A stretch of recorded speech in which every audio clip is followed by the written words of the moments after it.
Assalamualaikum warahmatullahi wabarakatuh. Perkenalkan, nama saya Mita Sugiyarti. Saya dari Sekolah SMK 2 Balenda kelas 11 TJKT 4. Di sini saya akan membahas tentang protokol dan port. Protokol adalah seperangkat aturan yang memungkinkan perangkat di jaringan komputer untuk berkomunikasi dan bertukar data. Sedangkan port adalah titik akhir komunikasi virtual yang membedakan layanan atau aplikasi yang berbeda pada satu perangkat. Gabungan protokol dan port memungkinkan data sampai ke tujuan yang benar dan diproses oleh aplikasi yang tepat. Macam-macam protokol. TCP, protokol berorientasi koneksi yang menjamin pengiriman data secara andal, berurutan, dan bebas kesalahan. TCP digunakan untuk layanan yang membutuhkan keandalan tinggi seperti transfer file, VTP, dan email (SMTP). UDP, protokol yang lebih cepat dan efisien daripada TCP karena tidak memiliki mekanisme jaminan pengiriman.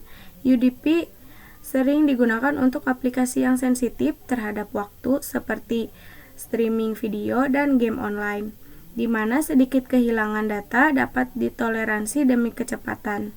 HTTP, protokol dasar untuk World Wide Web. HTTP digunakan oleh browser web untuk meminta dan menerima halaman web serta file lainnya yang dari server web. HTTPS, versi aman dari HTTP yang menginskripsikan data yang dikirimkan antara browser dan server. HTTPS melindungi informasi sensitif seperti detail kartu kredit dan login. VTP, protokol standar untuk mentransfer file dari satu komputer ke komputer lain di jaringan. DNS, protokol yang menerjemahkan nama domain seperti www.google.com menjadi alamat IP numerik sehingga komputer dapat menemukan server yang benar. Pembahasan protokol dan port. Bayangkan sebuah jaringan komputer sebagai sistem pos. Protokol adalah aturan pengiriman surat, sedangkan alamat IP adalah alamat rumah. Namun di dalam satu rumah, satu alamat IP bisa ada beberapa orang atau layanan yang berbeda aplikasi, seperti ruang tamu, dapur, atau kamar tidur.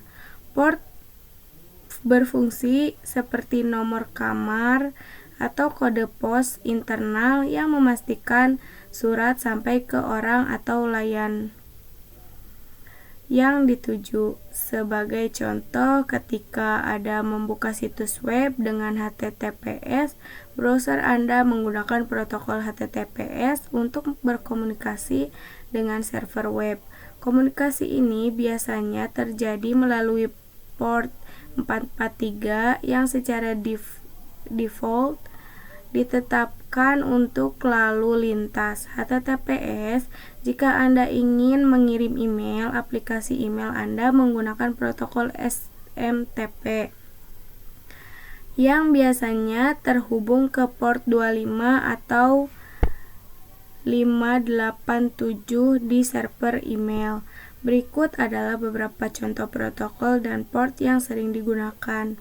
HTTP port 80, HTTPS port 443, VTP port 20 dan 21, DNS port 53, SSH Secure Shell port 22. Kesimpulan, protokol dan port adalah dua elemen fundamental dalam komunikasi jaringan. Protokol menyediakan aturan dan bahasa yang digunakan untuk komunikasi, sementara port menyediakan jalur atau pintu masuk spesifik bagi layanan atau aplikasi di dalam sebuah perangkat kombinasi keduanya. Memastikan data dikirimkan secara efisien, aman, dan sampai ke tujuan yang benar. Memahami fungsi keduanya sangat penting untuk mengelola dan memecahkan masalah jaringan komputer. Sekian dari saya, terima kasih. Wassalamualaikum warahmatullahi wabarakatuh.